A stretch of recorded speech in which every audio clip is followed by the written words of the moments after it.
By saying, what we thought would be an exciting evening turned out to be a disappointing evening. I told my team I was, certainly excited, coming into the game about their preparation and the way that they thought about this game, what they needed to do physically, mentally, all the things that we talk about. I was excited about their preparation. They were ready to play. I take ownership in not getting our guys in the right position tonight, and we just did not make the best of the opportunities that we had, and then certainly a lot of things didn't go the right way tonight with not being able to get off the field on third down, turning the ball over on offense, and it just seemed there were at times some key things in the game that didn't go our way. And so one of those nights where you look at it and its totality, and look, take nothing away from Alabama. They played very well tonight as well. But we're dealing with a second loss now in the SEC,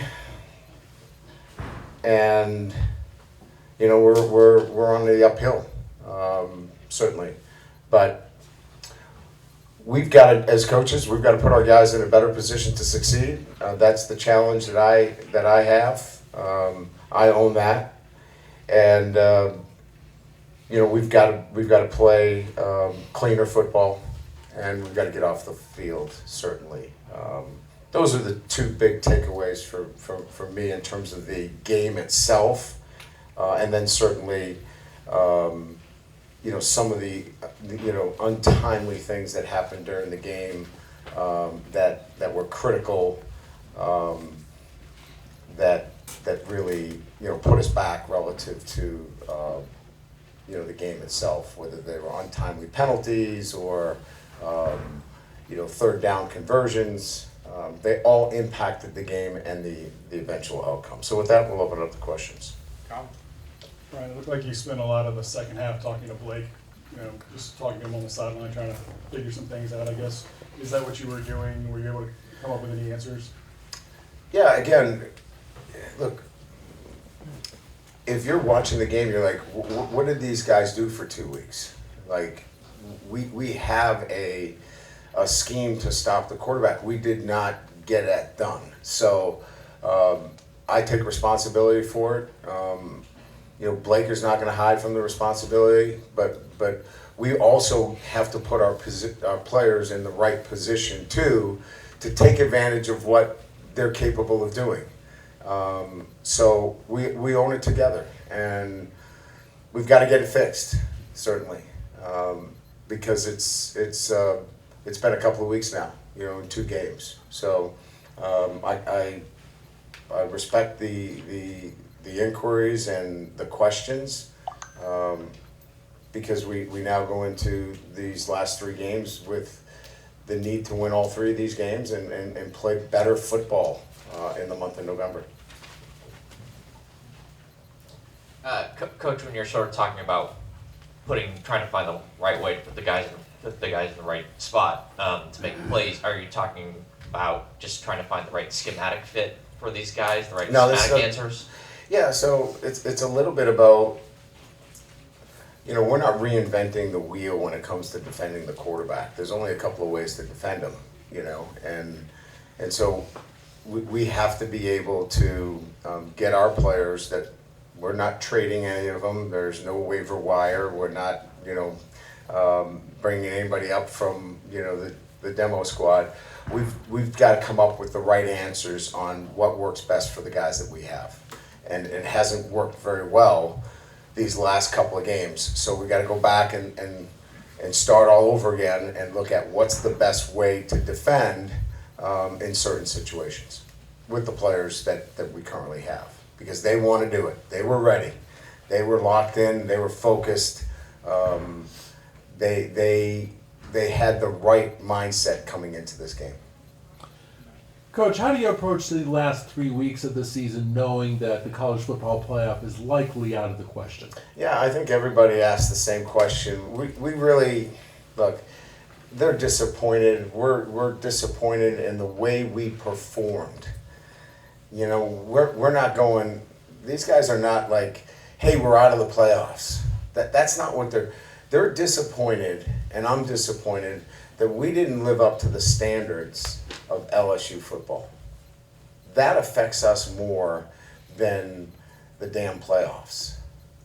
We're disappointed. When you put on the jersey for LSU, there's a standard of football that those 3 letters on your jersey, it's a prerequisite.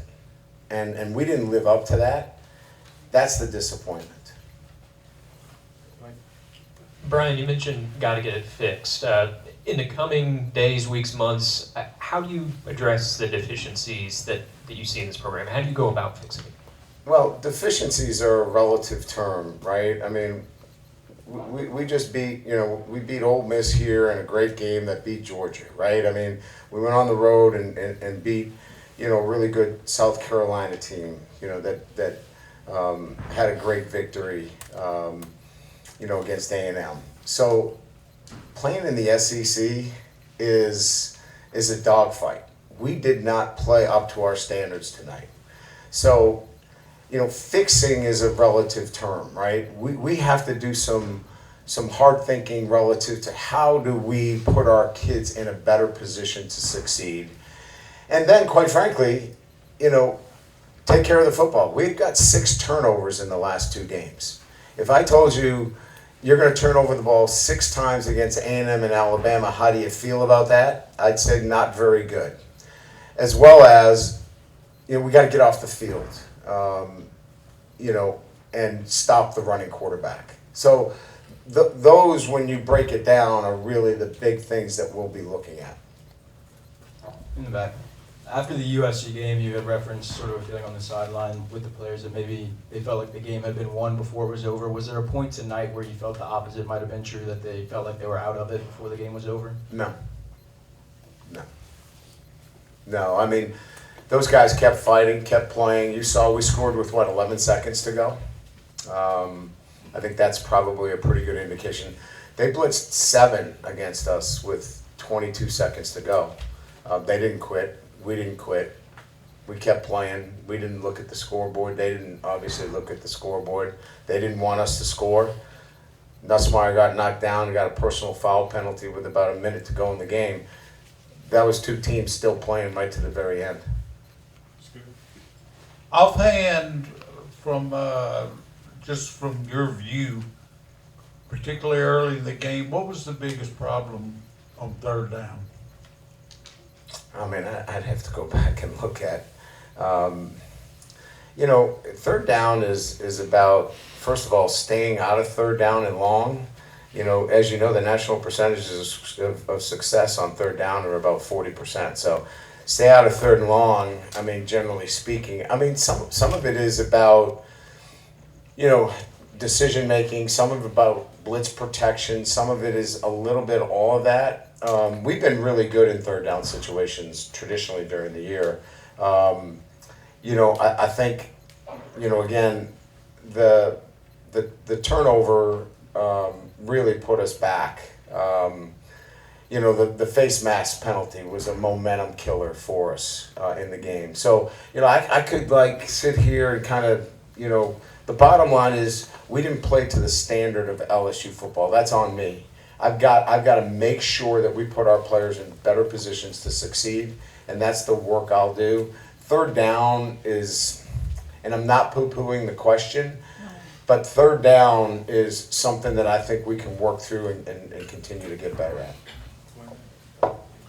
Right over here. Just Yeah. with the red zone offense, it's been a couple weeks now. It's just been tough to kind of convert touchdowns. What are you seeing in that area, and just how do you go about, I guess, trying to get it on the right course over the last 3 weeks? Red zone is about, at the end of the day, having a great running game where you just chew people up in the running game, or you've got a veteran quarterback that is smart, savvy, experienced, and picks. And I've had both. Garrett's getting there. He's a first-year starter. He's learning the ropes. We've been just okay running the ball, and that's why we have our fits and starts in the short field areas. Can you just talk a little bit more about the turnovers and how they're kind of self-destructing, when you've got things going, interception in the end zone and some of those things? Well, the first turnover was mechanical in the sense that, we had the ball in one hand.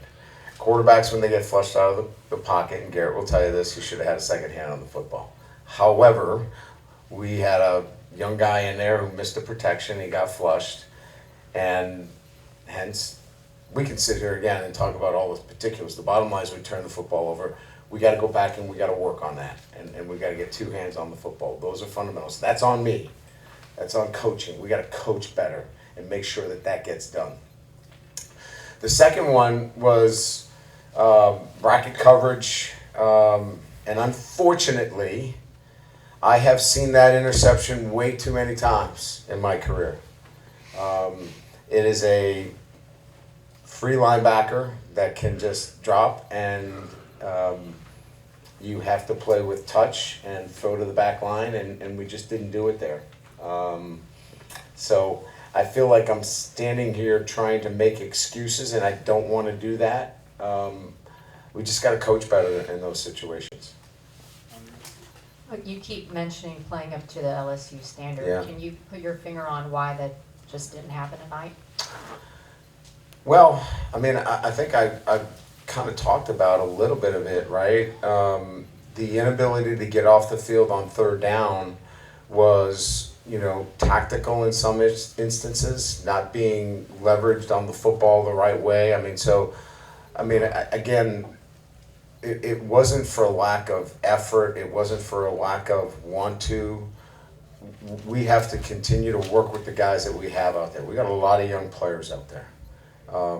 And whether it's freshman running backs or a freshman playing the nickel position or a first-year starter here or there, we just can't make excuses, and we just got to keep working with them and keep coaching them. They were ready to play, but we've got some inexperience that we have to keep working with, and we've got to put them in better position to succeed, and that's on me. We have time for two more, Corey and then Bryce. Brian over here. Two quick ones if I may. It seems like you guys have been playing really clean football the last few weeks. Do you have an explanation of kind of why the penalties cropped up in tonight's game? And then So we had two holding penalties, right? I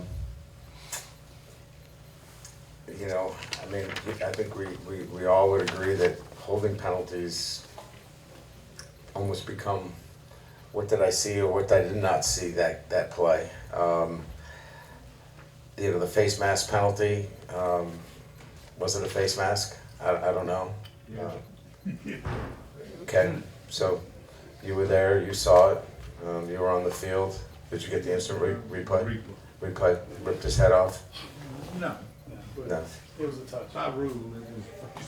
By rule, he grabbed his face mask and jerked his helmet inside out. He didn't jerk it, but he did grab it. He grabbed it, okay, good. Glad we got that confirmation. And then, I'm sure he'll be fine back on solid foods. yeah. Anyway, look, I think the only one that I was a little upset with was maybe the late push with Swinson, but, it's like anything else, right? The other guy was giving him the business, and he was the last one that got caught. Other than that, we didn't have a lot of the pre-snap penalties. We didn't have a lot of PIs or holdings. It didn't seem sloppy to me. We might have had a frustration penalty late in the game. That's kind of how I saw it, and maybe I'm wrong, but I don't leave this game going, man, we got to clean up these penalties. I leave this game going, we got to put our kids in a better position to succeed. That's on me, our coaches. We've got to coach them better and put them, because that's who we got. And there's some inexperienced players out there that are going to continue to play for us. and we've got to put them in a position to succeed. And then real quick, I just wanted to get your thoughts on, there was some debris thrown on the field tonight. Just, what would you say to Look, if I was in the stands, I wouldn't be happy. I'm not advocating that you throw anything on the field, but I think it's like any other venue. I think you should use good judgment, but I wouldn't be happy if I was watching us play either. I wasn't pleased with the way I coached or played either. Bryce, last one. Right here, Coach. We've seen at times your teams be able to kind of pull back on that road when things start to snowball. The South Carolina game being an example. How fine is that line? Really being able to. Well, you saw it. I mean, we're back in the ball game if we score on the 1 yard line or the 3 yard line. I mean, that's the margin, right? We drive it all the way down to the goal line. We're poised to make this a 1-score game, and you got a ball game. We can't overcome the myriad of things that didn't go the right way tonight. And that's just the reality of it, right? And a lot of that falls on my shoulders, that I've got to do a better job. And then our players have got to learn from, these situations that we can't put ourselves in them or we can't overcome it. And unfortunately, they were untimely. And that was a really good football team. And if you keep doing that, and I've said this to our team, you're living on borrowed time when you keep putting yourself in those tough positions. And tonight, the dam broke. When we kept putting ourselves in those tough positions, the dam finally broke. Thank you.